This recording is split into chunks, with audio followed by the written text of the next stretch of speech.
کا دستور، دین نبی کا دستور، کتاب اللہ کا منشور، اہل حدیث کے دو اصول، اطیعوا اللہ و اطیعوا الرسول۔ السلام علیکم ورحمۃ اللہ وبرکاتہ۔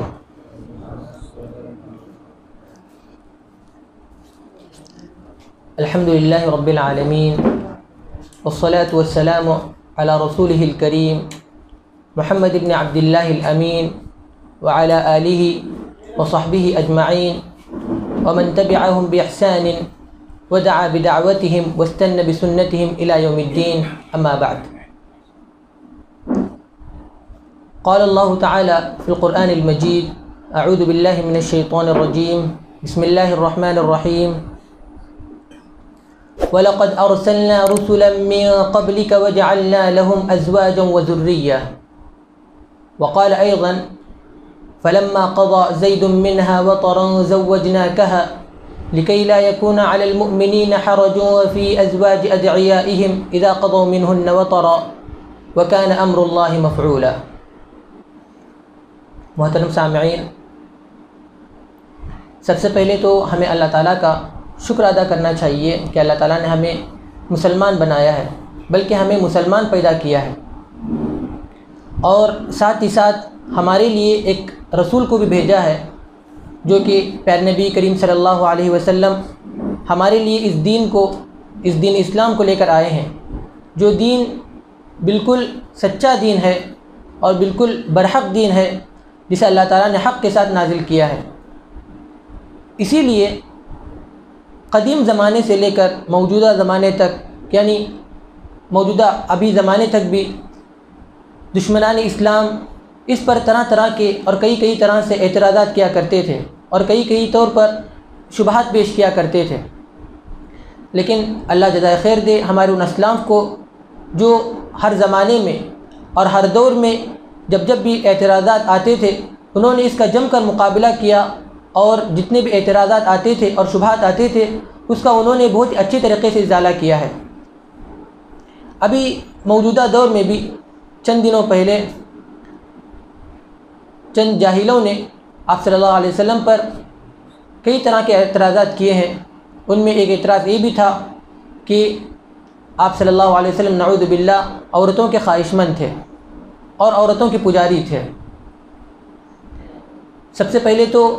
ہمیں یہ جاننا ضروری ہے کہ کیا واقعی میں آپ صلی اللہ علیہ وسلم عورتوں کے خواہشمند تھے؟ اس سے جاننے کے لیے کہ آپ صلی اللہ علیہ وسلم نے 11 شادیاں کیوں کی تھی، سب سے پہلے مسئلہ تو شادی کا ہے۔ یہ شادی انبیاء کی سنت رہی ہے، جیسا کہ قرآن مجید میں اللہ تعالیٰ نے فرمایا وَلَقَدْ أَرْسَلْنَا رُسُلًا مِّن قَبْلِكَ وَجَعَلْنَا لَهُمْ أَزْوَاجًا وَذُرِّيَّةً کہ اے نبی آپ سے پہلے بھی ہم نے رسولوں کو بھیجا اور ان رسولوں کے لیے ہم نے ان کی بیویاں بنائی اور ان کے لیے اولاد بنائے۔ تو اس سے پتہ چلتا ہے کہ یہ شادی یہ انبیاء کی سنت رہی ہے۔ اور دوسری چیز کہ ایک سے زیادہ شادی کرنا، متعدد شادی کرنا، اس کا تصور بھی تقریباً تمام کے تمام مذاہب میں اور تمام کے تمام ممالک میں اس کا وجود ہے، اس کا تصور پایا جاتا ہے۔ یہ کوئی معیوب چیز نہیں تھی، اسی لیے اسلام سے پہلے زمانے جاہلیت میں بھی لوگ کئی شادیاں کرتے تھے، لوگوں کے پاس کئی بیویاں ہوتی تھیں، لیکن جب اسلام آیا تو انہوں نے 4 سے زیادہ شادیاں کرنے سے یا بیک وقت ایک ساتھ 4 سے زیادہ بیویوں کو رکھنے سے منع کیا۔ یعنی 4 بیویوں تک کوئی رکھ سکتا ہے، لیکن 4 سے زیادہ کوئی ایک ساتھ بیویاں نہیں رکھ سکتا۔ لیکن آپ صلی اللہ علیہ وسلم نے 11 شادیاں کی، اور جب آپ صلی اللہ علیہ وسلم کا انتقال ہوا اور آپ صلی اللہ علیہ وسلم کی وفات ہوئی، اس وقت آپ صلی اللہ علیہ وسلم کی 9 ازواج مطہرات جو بیویاں تھیں وہ زندہ تھیں۔ تو اعتراضات کرنے والے اعتراضات کرتے ہیں کہ آپ صلی اللہ علیہ وسلم نے مسلمانوں کو، اپنے صحابہ کو حکم دیا کہ وہ 4 سے زیادہ شادیاں نہیں کر سکتے، لیکن خود تو 9 شادیاں کر رہے ہیں، 11 شادیاں کر رہے ہیں۔ تو سب سے پہلے ہمیں یہ جاننا ضروری ہے کہ کیا واقعی میں آپ صلی اللہ علیہ وسلم عورتوں کے خواہشمند تھے؟ اسے جاننے کے لیے ہمیں اگر سیرت کا مطالعہ کریں گے، تاریخ کا مطالعہ کریں گے، تو ہمیں پتہ چلتا ہے کہ آپ صلی اللہ علیہ وسلم نے جتنی بھی شادیاں کی، جتنی بھی عورتوں سے شادیاں کی، وہ سب کی سب سیبہ تھیں۔ سیبہ یعنی جن کی پہلے سے شادی ہو چکی تھی، سوائے حضرت عائشہ رضی اللہ عنہ کی جو باکرہ تھی اور ان کی پہلی شادی آپ صلی اللہ علیہ وسلم سے ہوئی تھی۔ اگر آدمی واقعی میں عورتوں کا خواہشمند ہوتا تو وہ سبھی کی سبھی جو بیویاں ہوتی تھیں، جو عورتیں ہوتی، وہ باقیہ سے شادی کرتا، لیکن آپ صلی اللہ علیہ وسلم نے تقریباً تمام کی تمام اپنی بیویاں سوائے عائشہ کے سیبہ سے ہی شادی کی تھی۔ اور اس کے علاوہ آپ صلی اللہ علیہ وسلم نے جو پہلی شادی کی حضرت خدیجہ رضی اللہ عنہا سے، وہ بھی سیبہ تھی، ان کی بھی پہلی شادی ہو چکی تھی، اور وہ آپ صلی اللہ علیہ وسلم سے عمر میں بڑی بھی تھی۔ اس سے بھی پتہ چلتا ہے کہ آپ صلی اللہ علیہ وسلم عورتوں کے خواہش مند نہیں تھے۔ اور اس کے بعد اور ایک بات غور کریں گے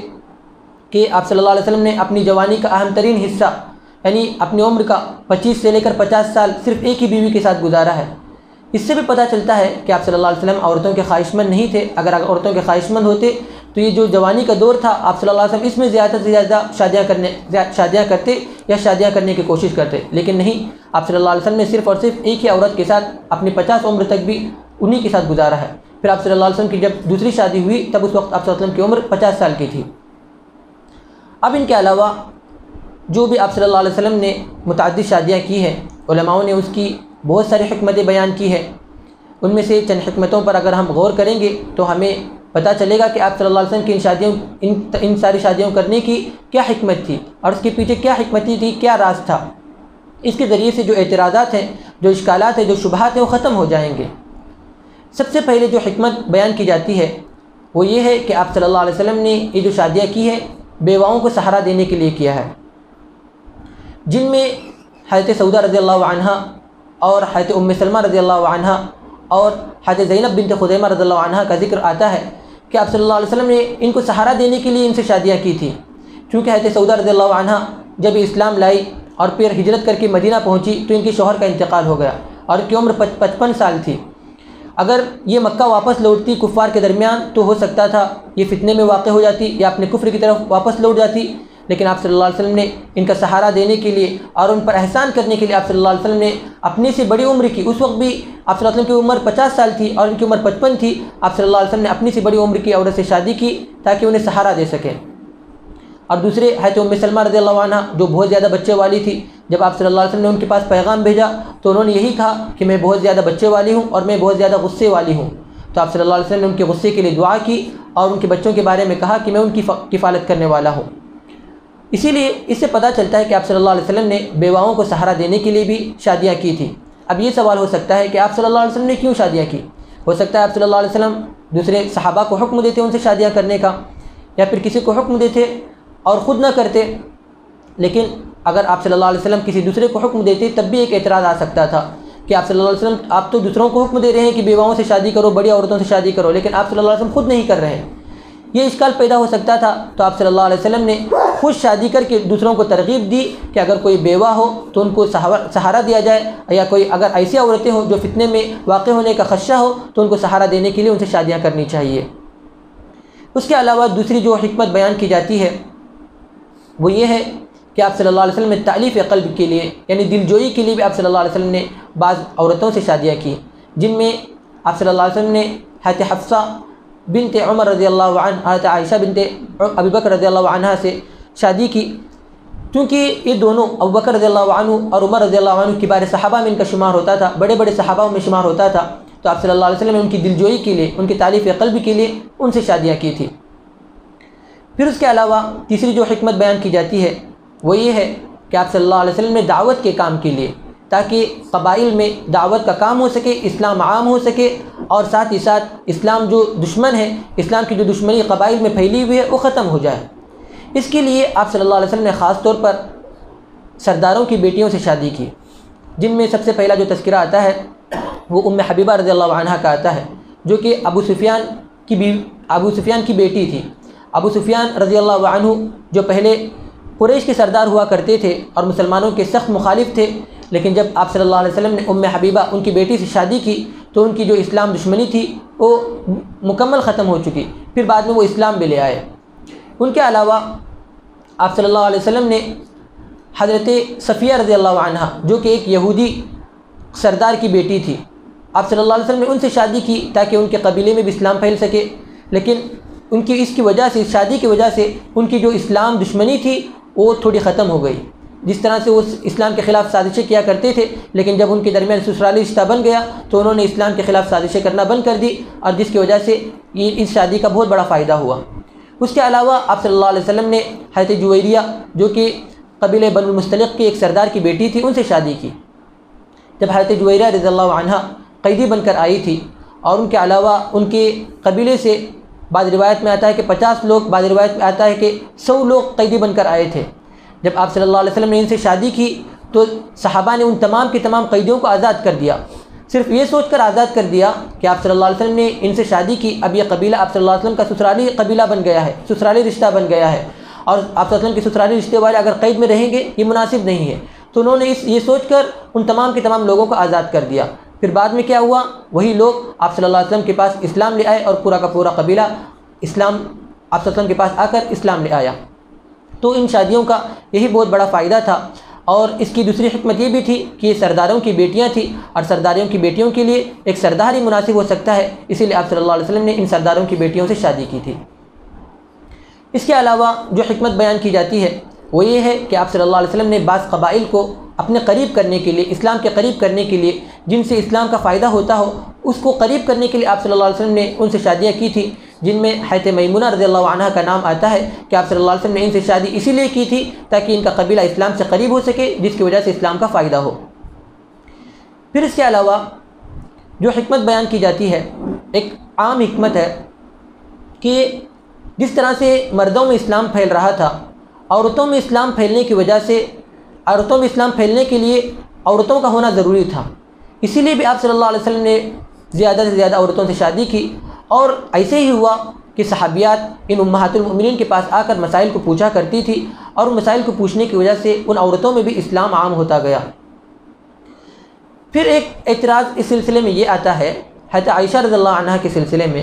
کہ حضرت عائشہ رضی اللہ عنہ کی جب شادی ہوئی تو ان کی عمر بہت چھوٹی تھی، اور اعتراضات کرنے والے یہ اعتراضات کرتے ہیں کہ آپ صلی اللہ علیہ وسلم نے نعوذ باللہ ان کو جبراً یا ظلماً ان کے ساتھ شادی کی تھی، لیکن حدیث میں آتا ہے کہ جب حضرت عائشہ رضی اللہ عنہ کی شادی ہوئی، جب رخصتی ہوئی تھی، ان کی عمر 9 سال تھی۔ تو سب سے پہلے جاننے والی بات یہ ہے کہ یہ جو 9 سال کی یا چھوٹی عمر میں شادی کرنے کا رواج تھا یہ عربوں میں پایا جاتا تھا۔ اگر ہم اس زمانے کو لے کر اس زمانے کے ساتھ مقابلہ کریں گے تو ہو سکتا ہے کہ یہ چیز ہمیں معیوب لگے، لیکن یہ چیز اس دور میں بہت ہی عام تھی، معیوب نہیں تھی، اسی لیے اس دور کے جو کفار تھے، جو مشرکین تھے، انہوں نے اس سلسلے میں آپ صلی اللہ علیہ وسلم پر اعتراض نہیں کیا۔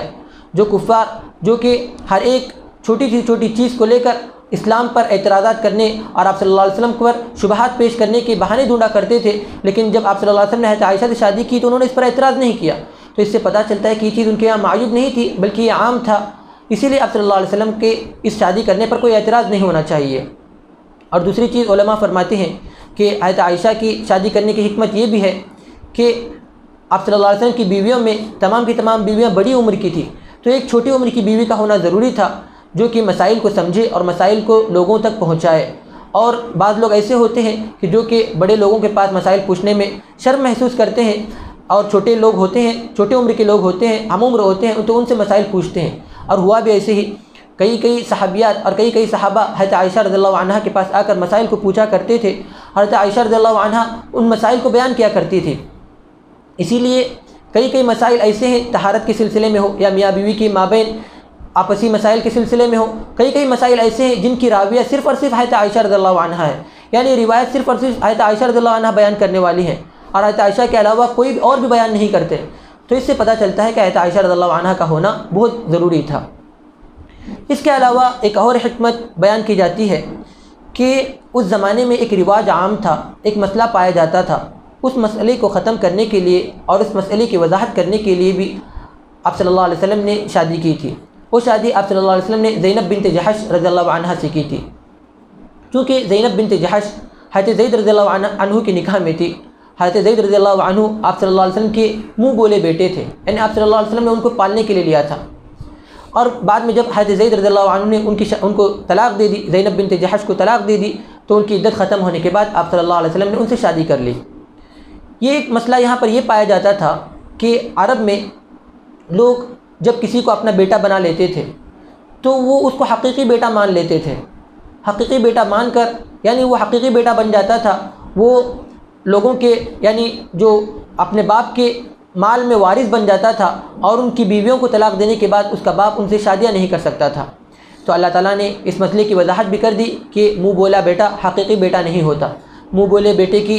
بیوی کے اگر طلاق دیے جانے کے بعد اس سے شادی کی جا سکتی ہے۔ اسی مسئلے کی وضاحت کے لیے اللہ تعالیٰ نے آپ صلی اللہ علیہ وسلم کا نکاح حضرت زینب بنت جحش سے کر دیا۔ شروع میں صحابہ نے بھی اعتراض کیا، لیکن صحابہ نے جب آپ صلی اللہ علیہ وسلم نے اس پر نکاح کیا تو صحابہ نے بھی اس عمل کو دیکھتے ہوئے اس پر راضی ہو گئے، اور انہوں نے بھی بعد میں اس مسئلے کی ان کے سامنے بھی اس مسئلے کی وضاحت ہو گئی۔